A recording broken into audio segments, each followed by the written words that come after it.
Welcome to our Grove City home. Card Collector 2 is the site of home breaks during the off week, improvement week as it's come to be known, and we've embraced that opportunity and a chance to get down here with Bill Landis. I am Austin Ward. No beers, but we're getting ready for a big weekend at home.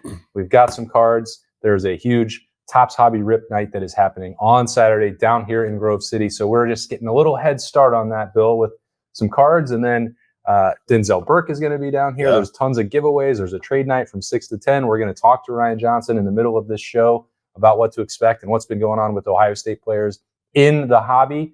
And we have a ton of your questions in the mailbag on Subtext. So we're going to get into all that. And it's a big improvement weekend. It's nice to have a hobby rip night in the middle of improvement week. We were here for that last year. It was really cool. I think it was CJ Hicks was here last year for it, right? Yeah, it was a really fun time. So if you have a free Saturday, I would encourage you to come down here and check it out. Yeah, it's great scheduling. Nice job by Topps to look at when Ohio State was playing and not playing. That's right. Shout out to Tom Brady. He owns Topps, right? I think okay. Well, he's got a lot of influence there. He does. He certainly does. But Topps, what an interesting point. Fanatics signed the deal with this guy right here. You might recognize him if you can't. It's CJ Stroud. So these are down here in Grove City, Card Collector 2. It's Topps Composite, and that's where you can chase the CJ Stroud autographs. He's not in the Panini products. Yeah. So that's been a pretty big deal and a pretty big blow for Panini because CJ Stroud is like the hottest commodity in the card market right now. He definitely is. It's pretty crazy. It's funny how the card market works and how rookies almost the second they're good, like supersede veterans that have put in a lot of work. But CJ Stroud, yeah, he's win Super Bowls. But CJ Stroud is a star in the NFL, and his cards are quite the hot commodity. I hope we can pull one or two out of this box here. We will. So Bill and I are going to split this, and then we're going to thumb wrestle to see who gets the CJ Stroud autograph that's in there. But we got a bunch of questions for you, Bill, while you crank that open. Let me dive in to the mailbag. All right. I'm going to go right here with the defense, and this comes from Brett. He said, should we keep a running countdown on if the defense can get below 10 points for the 12-game season, 13 if you make it to the Big Ten title? So 120 over 12 games, 10 points per game, I believe he means. 120 over 12 games, 130 over 13 games, 114 in the bank still after giving up just 6 points in the first two games. Got to get shutouts for low scoring in those early games to have some bank for later on. 10 points per game. I think you predicted that, did you? I was hesitant to go quite that low. I think it's been a long time. I actually don't know the last time Ohio State was under 10 points per game. I believe maybe 1996 or 98, one of those 2 years was the last time Ohio State was under 11 points per game. It's a high, or I guess in this case, a low, low bar to clear. It's been a while since any college football defense, I think, has held a team under 10 points. I believe 2011 Alabama is the last to do that. So, especially over the course of a really long season. Can this group do it? Yeah, I think so. I think you have to take into account like who you're playing and the quality of offenses you're going to face, right? And in terms of high-flying offenses this year, I don't know that Ohio State's going to see a ton until it gets to the playoff. Like even Oregon right now doesn't look like a particularly high-flying offense. So, yeah, I guess what I would say is I feel better about that being a possibility than I did coming into the year based off how some of Ohio State's opponents have looked offensively thus far. Yeah.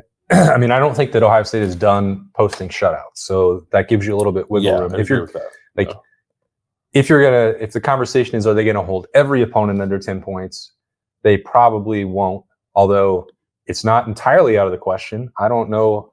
I'm not blown away by Penn State at this point. I definitely don't. When we're talking about the biggest games, Oregon has been a little bit shaky, even though they put up like big yardage totals, certainly in week 1 against Idaho, which is a pretty fearsome opponent, as it turns out, with a big win over Wyoming in week 2. So you add that to the bank, and maybe that doesn't hurt Oregon as much. And that was a really competitive game against Boise State. But, if that happens, which it surely will a few times, it is hard to shut out opponents. It's hard to keep anyone in college football with scholarships under 10 points over the duration of a game. But Marshall, Michigan State, Iowa, there's a lot more opportunities where there might not be 40 total points allowed by Ohio State going into the Oregon game. Yeah, I guess Marshall, Iowa, maybe even Nebraska. you're talking about there's probably like still 6 opponents or so left on the schedule where I think I'd be surprised if those teams got more than 2 touchdowns against Ohio State. And I think to agree with you, I think there is another shutout in the works. I think it could potentially be Iowa, could be Marshall next weekend, maybe later in the year, like in Indiana, perhaps. There's another one coming. I actually don't know. Probably need to look that up now. The last time Ohio State had more than one shutout in a season. I know the shutout last weekend was their first since 2019 against Cincinnati. They didn't have another one that year, so it could be a multi-shutout kind of year for the Buckeyes. Yeah, and that's pretty wild how quickly the conversation has changed. Maybe it doesn't feel that quick to Ohio State fans who watched the defense unravel in 21 and 22 and the rebuild. Even getting it to this point in year 3 for Jim Knowles is pretty remarkable. What we're talking about with fewer than 10 points per game, multiple shutouts, and opportunities like that. Yeah. So this product, composite. Second card, Eddie George, the old Houston Oilers uniform. I don't know if you can see that on the camera or not. Earl Campbell in the old Oilers uniform. So these cards have an autograph. Already right off the rip. Sorry, you can explain the cards and then I will. So if you've opened Panini Chronicles, which is my favorite product out there, it's a mix. Bill's got them out. You're going to have 5 or 6 different brands of cards that are all into one pack. So they're pretty fun because you get a lot of variety. There's going to be numbered cards. Now, these 4 current quarterbacks are the only actual active players in the set. It's mainly legends, and then like this. That's actually kind of cool. That's a Mike Singletary on-card auto. It's like that's not bad. You don't see those every day. So that's kind of the unique twist on this one. You're getting a lot of legends. You're still going to get numbers and variety cards, but for active players, you are chasing C.J. Stroud, Will Levis, Anthony Richardson, and for some reason, Bryce Young. Bryce Young, whose cards I do not see holding much value. I don't know why they had any value in the first place. Yeah. I don't know why there was so much conversation about Bryce Young going out of C.J. Stroud ever. I'm on the record about that. You can go back and check it. Our guy, Steven Steen, wants to know, what does Brandon Inniss need to improve on to become a first-round wide receiver and contribute more to the offense this season? This is a question that I think is in response to what I said on the Stock Watch on Thursday's daily, that I don't think the rotation is going to expand. Now, Brandon Inniss is in it. When I say, I try to say 4. I think you were saying 4. Berm kind of said 3.5. We all think that Brandon Inniss is got big play potential, is key. He has the leadership component, the work ethic. All those things are pointing in the right direction. I'm not diminishing Brandon Inniss's importance, but I think when we're talking about like this, the way it was phrased there, I called them 3 first-rounders with Carnell Tate, Jeremiah Smith, and Emeka Egbuka. Like, that's just not what Brandon Inniss right now. I'm not saying he can't become that. There's a very good chance that he could. But it is still worth a reminder that we've had this conversation about, true freshmen and when they show up and it's the summer. Like, we're still only, 14, 15 months into Brandon Inniss being on campus. So that's not to – I'm also not excusing anything because I think he's really in line to contribute a ton. And it's not a knock to say that somebody's not a first-round draft pick, at least in my mind. That was not the way I intended it. Yeah, but he's not draft eligible for another 2 years, so I think he'll get there. He's got really good spatial awareness. He seems pretty smooth in his route running. He's a physical player, a guy who gives you some versatility as a ball carrier, which we talked about a lot. Like, I think he's checking a lot of boxes. Maybe the one thing when it comes to it, people might talk about his size a little bit. I don't know what Ohio State has him officially listed as. I would guess that, like, when he goes to the combine, he might measure a shade under 6 feet tall. But I think he has most of the tools otherwise you'd want from a first-round receiver. And we've seen guys who are under 6 feet go in the first round anyway. So I think Brandon is a guy who was, according to a lot of people, the number 1 receiver in his recruiting class, is still on that path. And if Emeka Egbuka wasn't on this roster, I think we'd be talking about him differently. It just so happens that they kind of play the same position, and Emeka is also very good. Yeah. So I think next year we'll see that breakout from Brandon Inniss, and we'll see flashes of it this year as a 4th guy there. I mean, he would absolutely unequivocally be starting for Ohio State in a world where Emeka Egbuka wasn't here. This wasn't backwards, and it snuck up on me. And, that was mine. And I wish that it didn't exist. It is an Eric Moulds chrome autograph variation, which what does the actual one look like if this is a variation, and why does it exist? So I need some. Oh, here they are. I put them right here. That's not what we're looking for. That is No. not CJ Stroud. It's not CJ Stroud. Just to give you an idea of what you're finding. Like, I know Austin said it's mostly retired guys. Like, my first pack was the Mike Singletary auto, a Howie Long refractor, and then I got base cards of Deuce McAllister, Eli Manning, Eddie George, and Edgerrin James, in addition to a couple of Bryce Young rookie cards. Yeah, my pack did not have any of the rookies. Earl Campbell, Zach Thomas, Jerry Rice, Keyshawn Johnson, Warren Moon, Jay Novacek, and a Randy Moss refractor. Okay. John wants to know, Bill, is there any chance that Chip leaves for an NFL coordinator job? Oh, I think I'd be pretty surprised by that. I don't know how much interest the NFL has in Chip Kelly. Chip's offenses in Philadelphia when he first started there were actually pretty good. His undoing in the NFL was more personnel driven than it was scheme. So like I don't think in another NFL head coaching job or head coaching opportunity. I guess I could see people come knocking on his door if when Ohio State's offense is really good with him running it. But no, I think he's more of a college guy. I think he gave the NFL a try, didn't quite work out. Kind of ended in embarrassing fashion for him, I think, a little bit. And we know he's good in college. So my guess is no. I think I'd be pretty surprised if that happened. Yeah, and you can't rule anything out. We get a lot of these questions about Jim Knowles as well about going to be a head coach. Ohio State has positioned itself with its support financially of its coaching staff and the opportunity in college football, especially for these coordinators, which I think that Chip Kelly and Jim Knowles would both be more than happy to stay making what they're making and coordinating without having to have the CEO responsibilities again. Mm-hmm. Chip Kelly dealt with that much longer than Jim Knowles, but I think Jim Knowles is born to be a defensive coordinator and content with that at this point in his career. And Chip Kelly has been an NFL head coach, been a college head coach at multiple spots. I think there may be a world at some point where he wants that challenge again, maybe not at a place like UCLA specifically that brought a bunch of challenges and headaches that I don't know that anybody wants to deal with, to be quite honest. But yeah, I don't think there has to be a rush to be like, is Ohio State going to be able to keep its coaching staff together? Because it's just 2 weeks. But even if you want to think forward and like Ryan Day's got to have that in the back of his mind, what would you do if you needed to go to the short list? Like, I think part of the appeal of bringing Chip Kelly in is that there's a long-term commitment to that, and that Chip Kelly is not trying to use Ryan Day and Ohio State as a springboard back to something else, because he was still under contract at UCLA. He would have, if that was the only thing that was important to him was being a head coach, or, he could have been hired at a lot of other places if he wanted to be from UCLA. He chose this specifically, and sometimes we put too much stock into, well, he said he loved being a quarterback coach at the end of December, and like that's what prompted him to do this. And like, he doesn't have to say that, for one. And I actually believe him, because there are enough people in college football right now with the hours they keep and the way that some people are burning out of the profession. Like, this is kind of the sweet spot for Ohio State in my mind. Yes, the pressure is intense, but the compensation is higher than every MAC job, every Mountain West job, every Sun Belt job.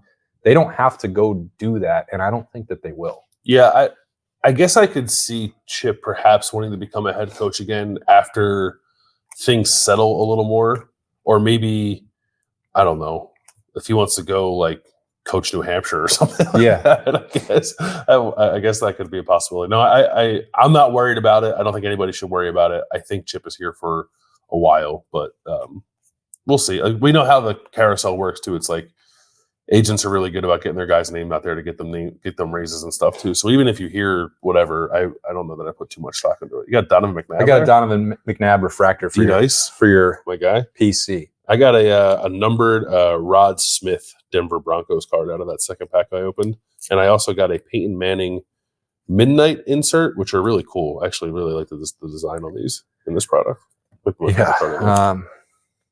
So far, underwhelming for me over here. But and I also got 2 more Bryce Young rookie cards. You have 4 Bryce Youngs in two packs? 2 packs, yeah. Lloyd wants to know, hey guys, wanted to know what your opinion of the schedule is now that we're into the bye week and 2/3 of the way through a joke of a non-conference schedule. How impactful do you think it will be in regards to our seeding if we don't win the Big Ten? I think, Bill, not at all. Yeah, I don't think so. I guess you're right that it's not a great non-conference schedule. One, it was supposed to be. They were supposed to play Washington. Washington joined the Big Ten, so that got reconfigured. Two, like if Ohio State hammers all three of these teams, and I don't think it'll impact their seeding. I think if Ohio State, let's entertain the possibility Ohio State has a loss going into the playoff, and that loss is in the Big Ten title game, then you're the 5 seed. Yeah. Right. So I think it's pretty much cut and dry. If you have more than one loss, I guess it could impact you in terms of being like a 10-2 6 seed or a 10-2 9 seed or something like that. But I don't. Maybe it could cost you a home playoff game in that scenario. But I don't think Ohio State's going to have 2 losses. I'm not too worried about it. I certainly understand where the question's coming from, without a doubt.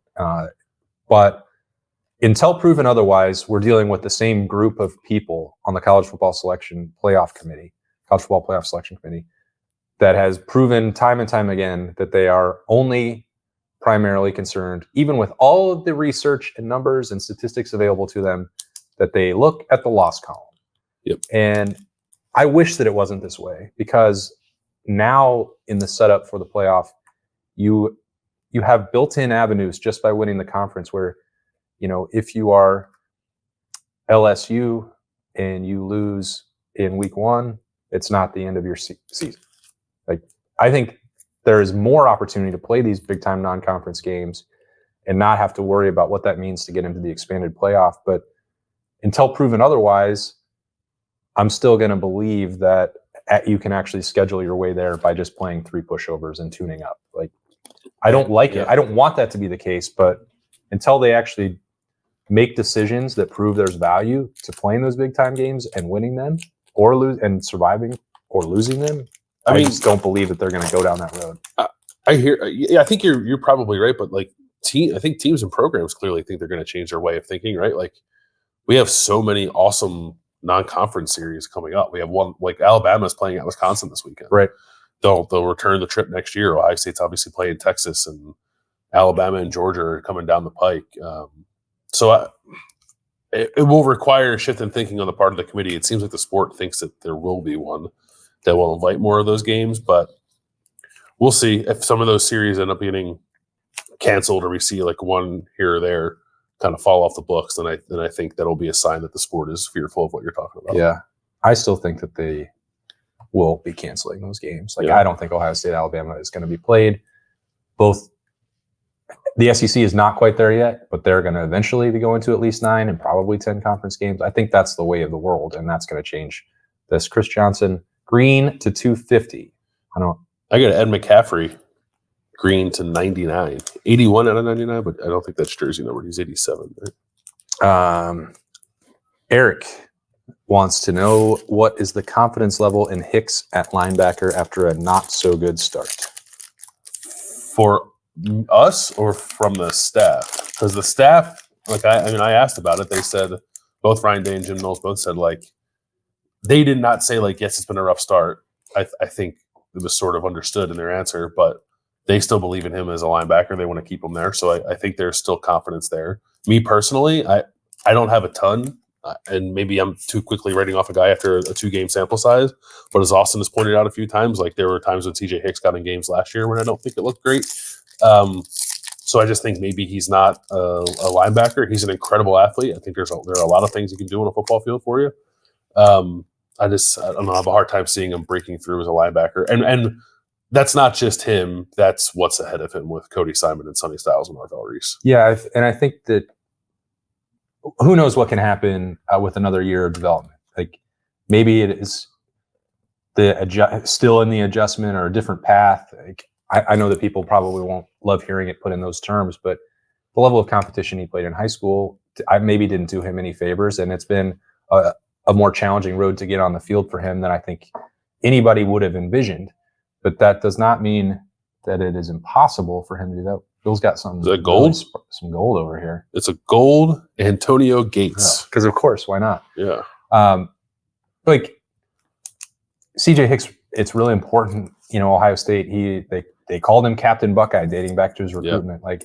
I'm not sure that he's going to be in a hurry to abandon his development, or that he could have already, if he was upset about the playing time or didn't think that he was being treated fairly by the coaching staff, he could have already gotten upset and left and gone somewhere else, and he hasn't. So maybe there is some recognition that CJ Hicks' particular path is different, and his playing time opportunities. If Ohio State was not hold on for those. I'm sorry, because we're gonna have to stop and let Ryan come into the show. We'll take a break after this, but rip. I know you do. We'll just pull some more off the shelf here and charge it to winning. If Ohio State had not kept JT Tuimoloau and Jack Sawyer and Caden Curry and Kenyatta Jackson on the roster, Mitchell Melton, maybe they would have already considered a different spot for him this particular year, whether that's Jack or true edge or standing up on whatever. And the same is true at linebacker, where Arvell Reese has been on the rise and Gabe Powers is playing well, and you have Sonny Styles moving from safety. The roster configuration didn't do CJ Hicks any tremendous favors for this season. Yeah. He still could have done more to earn that opportunity. He got the nod to start in week 1. It's not as if Ohio State said he was a starter in the spring too. Yeah, there's no way that he can do this. They don't believe in that, because clearly they do. And as you asked Jim Knowles on Tuesday, it's in the back of their mind that they could still move him, but they don't feel like that's absolutely necessary for him or for the overall roster right now. Yeah, I get the numbers piece of it. I said, what brings it to the front of your mind? He said, well, if something happened at defensive end, but for the time being, they have 5. I think they feel pretty good about with JT, Jack, Kenyatta, Caden, and now Mitchell Melton healthy and a contributor. So it's like you're the 6th defensive end or you're the 4th linebacker. That's kind of where CJ Hicks is at the moment, but it's a long season, and I think they'll still put him out there because he needs to kind of continue to get his feet under him and get the feel for the game a little more. Maybe that'll bring out a different level of play. It's a Mike Singletary box. This one pack. So is yours the black auto up top right? Yes. So here's the black. I don't know what refractor this is to 25. The same pack also had the base. So we're going for the Mike Singletary rainbow in just one box. Get the orange at 25. Is that orange? Yes. It must be. Yeah. Not what I was expecting. A ton of Mike Singletary, but here we go. You've got no rookie cards yet? I have not got a single. Just the 4 Bryce Youngs. You need a CJ. Yeah, one of these packs is looking a little thick. Maybe they're just CJ patch auto. You've got all of those. So we're gonna have more questions. We're gonna dip back into them. Bill wants to rip these last couple of packs. I want him to slow down. We're gonna take a break. Ryan Johnson's gonna be right here to talk about what's going on this weekend in Grove City at Card Collector 2 and what's going on with Buckeyes. And we'll be right back in here to finish up this box on Home Breaks. All right, taking a break from the rip to get ready for Topps Hobby Rip Night with Ryan Johnson down here at Card Collector 2 in Grove City. What is happening on Saturday? Yeah, Saturday is going to be a lot of fun. It's going to be a big event. Got to take advantage of the Buckeye bye week. So we're going to have a Hobby Rip Night with Topps, Trade Night, all at the shop. Then we're going to have Buckeye Star Corner, Denzel Birkin before all of that. So a lot of stuff going on. Now, is this the first time that you and Denzel have got together? Because as I talk about him all the time, he's the truth teller. He's one of my favorite people to deal with at Ohio State. Not that there are bad ones, but that's a pretty high-profile guy to have in the shop here. Yeah, it is definitely the first time we've worked together. We've had some other great Buckeyes in the past. Lathan's been in before. CJ Hicks has come in. So we've been fortunate to have some other relationships in the past, but first time we're lucky enough to have Denzel in. He's playing pretty well. He's got cards out there, so he'll sign some autographs. And if you've got any Denzel Burke, bring that in. It's a pretty fascinating time with Ohio State players in the hobby because you love to collect. You've always loved to collect the college stuff. Yeah. You have C.J. Stroud in the Topps product. You have, Marvin Harrison Jr. stuff now coming out. It seems like it's a pretty good time to be collecting the Buckeyes. Yeah, for sure. I know we've done this for a few years now, and back in the day, it was really getting in with the NIL. You had the opportunity to get them when they were in high school through Leaf. I remember having those Zeke cards back in the day, like when we went on that run. But now it's like it's almost uncommon to not have some of these guys, right? By the time CJ got to the league, he had cards in multiple products, multiple autographs, and that's not been a thing. So yeah, it's crazy how much NIL has changed the sports card space. It's definitely done a lot to it. So 2 games in now for Ohio State. Who's the one you've got your eye on? I need to get some cards of this guy. Yeah, unfortunately, the guy we're looking at doesn't have a lot out there at the moment. He's got very little cards, but that would be Jeremiah Smith. We got a question actually in here from Subtext, when is Jeremiah Smith going to have a Bowman first? And Bill and I didn't answer that one in the show, but I think that's what everyone wants. Yeah, I don't have that answer from Topps yet if he'll be in it. The new Bowman stuff will come out in October. So I'm not sure if he's in that, but at the moment he's got a trading card on it, and then he's got a Panini card being released as well. So he's got very, very few things. But that is certainly the guy. We went to the first couple games, and I remember going at at halftime down to the team store. I was like, let me see what jerseys are there. And you got your Will Howards and your Denzel Burks, and you got everybody. And there was one jersey left of Jeremiah Smith. It was like a 2X. It was the only jersey. Fit you just fine. Yeah, everybody else had multiple jerseys available. And there was obviously a lot of hype. You guys saw that, and we're seeing it now too, because the common question is, hey, do you have any Jeremiah Smith cards? And unfortunately, the answer at the moment is no, but we're hoping that changes. I think there's going to be a flood of attention and opportunity for him coming soon. I would agree with that for sure. All right. Anything else that people need to know? Saturday, 6:00. Shop will close a little bit early to get ready for the Denzel signing, so we'll probably close around 3. So 10 to 3 will be the normal hours. We'll close. Denzel signing will be here in shop from 4 to 5:30. Going to get through as many as we can, obviously, in that time, but want to be respectful of Denzel's time. It is free. There's no charge for that. We will have a few 8x10s as well, where people can grab one of those, have it signed free of charge.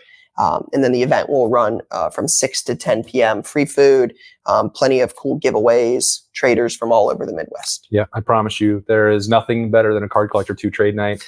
I probably won't be able to swing it for this off date because of the family commitments, which is fine. It's great. But all the other ones, I can tell you, nobody runs a better trade night than this one here. Appreciate that. Yeah, right. appreciate it. So don't miss that. Back to home breaks. Thanks again to Ryan Johnson and Card Collector 2 for having us down here. Can't wait for Hobby Rip Night. If you can make it. I don't know, Bill, it doesn't sound like you and I are going to be able to, and Rick wants to know how you're going to be spending an off week Saturday. And this is a little bit different for you now than what, and so you and I are in different spots this weekend. The full question though is, so how do you guys spend the rest of your college football Saturdays? For instance, when it's a noon home game after your duties are this is actually for home games. Are you glued to all the other games like the rest of us? Get takeout. What do we do on our Saturdays? Not just for off weeks, which for you is going to be watching. How many North games do you have to watch on Saturday? There are 20 North games, 21 games. I don't watch all of them, but yeah, I just sit in front of my I got 2 TVs on my computer, so I just watch ball all Saturday. Prior to this new thing, I have very much liked noon games because they go cover the game, you do your work, get out of there about 5:30, 6 o'clock maybe. Yeah. And then I would just go pick up some takeout from Roosters and then go home and watch football the rest of the night. It's a fun casual joint. Great. It is a fun casual joint. Yeah. Yeah. Love noon games. They're the absolute best thing out there. I will say that there is a benefit now with the Big Ten schedule and Big Noon 4-night games that didn't really used to exist, that on Saturday last week got to watch all of Michigan and Texas before heading down to the Horseshoe, which was nice. So the tough part is the week before for an afternoon, a 3:30 kickoff. Now I find that to be the worst possible scenario because Berm and I have to leave for the stadium to deal with, the traffic getting down there to Tuttle Garage. We leave about 3.5 hours before kickoff so that we can be parked, done with High Street, parked, get through security, get everything set up for the keys for the pregame show, team arrival and all of that stuff. So we don't watch any of the noon game in those scenarios. And then all of the primetime game, 7:30 now, we're dealing with post-game, we're doing snap judgments, we're doing the notebook, uploading audio, writing some stuff, and we leave earlier than most, I think, on this beat. Some like to camp out for the evening, although Jerry is trying to crack down on the time that some people are spending in the press box, but usually leave about 9:30, 10 for a 3:30 game, which is just seems unnecessary even to some extent. But then you're missing that other marquee game. So that part stinks. We are huge college football fans, or else we wouldn't have made this, and I wouldn't have made this my lifestyle choice to make that the job. So we miss out on those games. But noon or primetime have some workarounds where you're going to get to see more football than we would otherwise. Yeah, 3:30 is really bad. I get the one thing that's a little different this year is you get a little Big Ten after dark action now, which is nice. I think USC kicked off at 11 last week. Boise and Oregon kicked off at 10. So that's different. That's a nice addition to have something to watch. Like, so you're not just watching like, I don't know, the two worst teams in the Mountain West or something like that playing on CBS Sports at 11:30 at night. So that's good. But yeah, I like noon games are still the best. Like in terms, like for us, being able to watch stuff, then come home and relax a little bit and watch the night games. Yeah. Let's see. Garrett wants to know, do we expect more options and RPOs as the season goes along? What do you think the offense will look like by week 12? Yeah, I think so. I think a lot of RPOs. I think this offense is going to be pretty heavy RPO the rest of the year. We have not seen, and I guess he's had them in the play, but has had the opportunities to throw it, so he didn't run it. We've only seen 2 designed runs so far for Will Howard, 1 in each game. One was the read option touchdown last week. I think we'll see more of that. That'll be a key, I think, kind of third down, low red zone kind of play for Ohio State when it gets into more of those matchup games that Ryan Day calls them. But yeah, I think it's going to be a pretty heavy option offense, even maybe some triple option stuff at times, which is kind of what we've seen already. That's a cool looking card. Yeah, I've seen a few of these boxes open. I don't sign off. It? It might be. I've not seen any of these. Sign off Ray Lewis. That's not blood. That's a television screen. I think it's supposed to be. So that could be something. Who knows? We'll find out. Oh, I got another auto. There it is. Cornelius Bennett, 199. It's a Buffalo Bills box.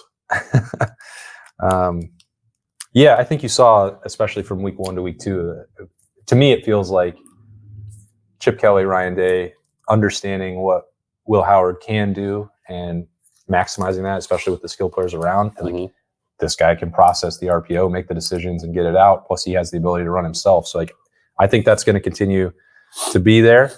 And I think we're going to see a lot more of that as the season goes along. Yeah. Ryan wants to know, home breaks question. I know a lot has been made of the helmet communication, but is the bigger development having the tablets on the sideline? Along with that, just a logistical question. Do the coaches in the box come down to the locker room at halftime, or do they stay up there the full game? And did the box ever have access to video before this year? Thanks. As for the second part of that question, take that first. The coaches in the box do go down at halftime to communicate with the rest of the staff and talk to the players.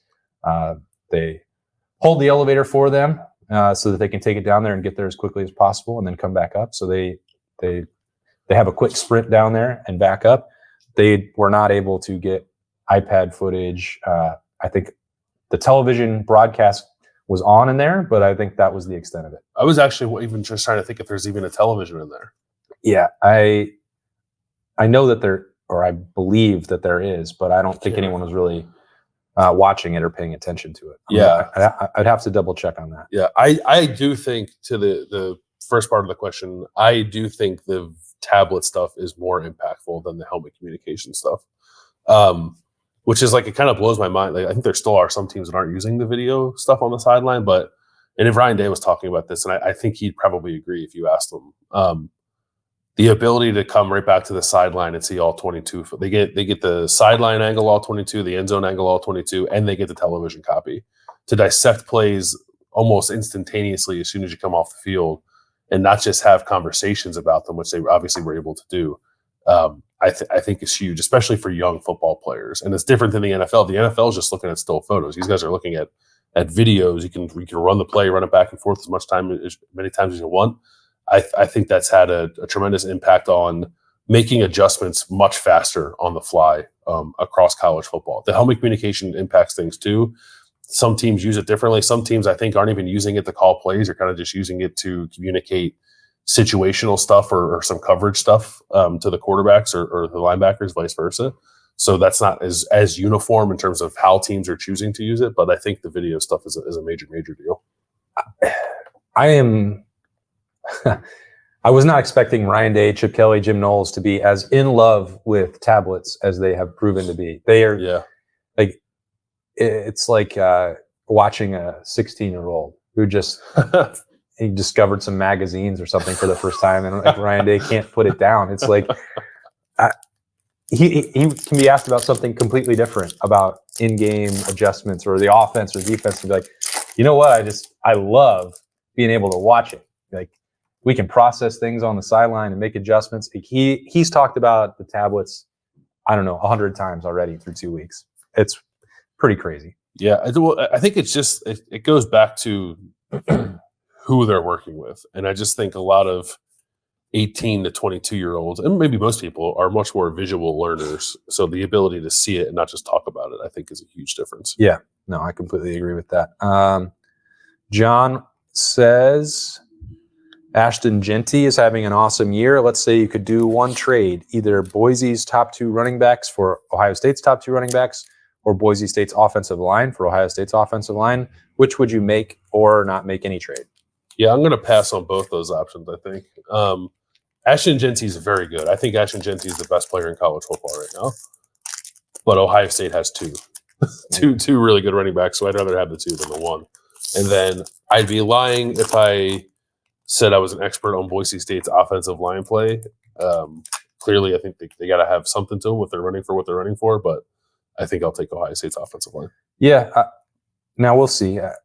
We've also talked about this in the stock watch. I think Ohio State's offensive line maybe didn't steamroll out of the blocks in week 1 against Akron, but they progressively played better throughout that game. And they were across the board very solid, to well above solid against Western Michigan. So are they going to face better defensive lines and bigger challenges down the road? Of course they will. But even just the grades to this point against that level of competition are better now compared to they were a year ago. Mm-hmm. And that's without Donovan Jackson playing next to Seth McLaughlin, and with Tegra Shabola adding reps, and Josh Simmons and Josh Fryer, who I think are both clearly improved players from a year ago. So I don't think there's any world where Ohio State would consider a trade for Boise State's offensive line. I think that they're pretty happy with the trend that they're on and the depth that they've developed. And with all due respect to Ashton Genty, they added Quinshon Judkins, who on Saturday was elite. Like, he's not going to get 30 carries a game like Genty is for Boise, so the numbers are probably going to look different. Yeah. But I don't even think if you just said 1-for-1 that Ohio State would trade Quinshon Judkins or Travion Henderson for Ashton Genty. Honestly, that's... Yeah, they probably wouldn't. I might, but I don't know. I don't think that they would. Yeah, they wouldn't. This is the last pack. You should have an auto. I had nothing too crazy in my last pack. I get to get a silver Anthony Richardson finest rookie card. It's kind of cool. Blue Peyton Manning to 199. Little color match. Love that. And there's not another auto in here. So is it 3 or 4? I don't know. Oh, I guess you only get 3. I thought we got 4. What a disappointing end. Yeah. The sheriff popping out. Got a Hall of Fame auto. So all 3 of our autos, we had no rookie autos. Nope. And I think using the term legend is generous for Eric Molds. It's an expansive checklist, more expansive than I was anticipating. Oh, I also I got a Boomer Esiason midnight card for all you Bengals fans out there. I'll give that one the berm. Yeah, he'll love that. All right, last one comes from Sullivan. Do you guys have a favorite play you've seen this season? Like visually appealing, or your reaction stuck out? Mine is, without question, Jeremiah Smith taking a 10-yard stick stop route. I'd have to double check for the terminology for Brian Hartline and Chip Kelly. I don't know, but whatever it was, he was at a standstill. Yep. It was an easy, I guess, for me, easy looking throw, perfectly executed RPO. Will Howard talked about it with Doug Lesmerises on Kings of the North this week, so you can get more insight on what the quarterback was seeing. But the way that Jeremiah Smith went from 0 to 21.7 miles per hour was bonkers. And I just again, Bill's not sitting next to me in the press box this year, so I kind of have too much space and I feel lonely. But I audibly gasped as he pulled away from this triangle of defenders, which then wound up being 5 guys chasing him down the field. It was kind of like when Paris Campbell used to be able to take some of those drag routes and then turn upfield or go, get the corner. I think about the run against Michigan, the touchdown against Michigan in 19 was that. That it's been that long since somebody did something like that with just pure speed. That was holy cow. Yeah, I shouted an expletive or two, I think, in my home office when Jeremiah did that. I think that's probably the obvious answer. So I'll give a different one, which I think we've also talked about. It's what Seth McLaughlin did on Quinshon Judkins' second touchdown against Western Michigan, where he had to the defensive tackle, I think, was a gap over from him. He had to reach block that defensive tackle, turn him away, and then the linebacker came over at the same time. So Seth McLaughlin's blocking the tackle with one hand. He blocks the linebacker with the other hand and basically creates the rushing lane for Quinshon Judkins by himself. And I can't recall how long it was. Maybe 25 yards or something like that for the touchdown. And Quinshon looked explosive, and it was well blocked in other places too. But it was just center teach tape on how to block. And I don't think Ohio State's typically asking offensive linemen to block two people at the same time, but it just worked out that on that play Seth McLaughlin did. And you can almost see it too if you watch it in real time, him realizing that linebacker was coming and he had to figure out a way to block two guys, and he executes it well enough to make sure that no one was able to track down Quinshon from behind.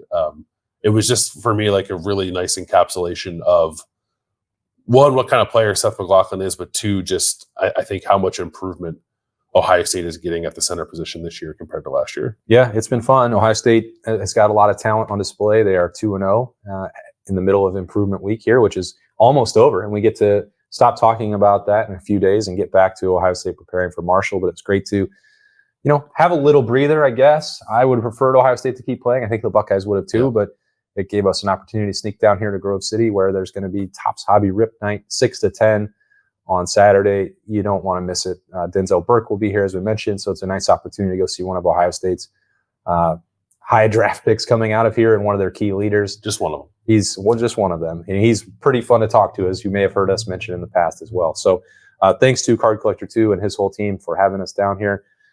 Maybe we'll do better with Topps Composite next. Bob Berm's got some that he's going to open. I'm sure he's got the CJ Stroud. So He definitely does. keep an eye on that on social media. And thanks for all the questions on Subtext. We appreciate everybody joining us for this little special edition of Home Breaks. He's Bill Landis. I'm Austin Ward. We'll talk to you later.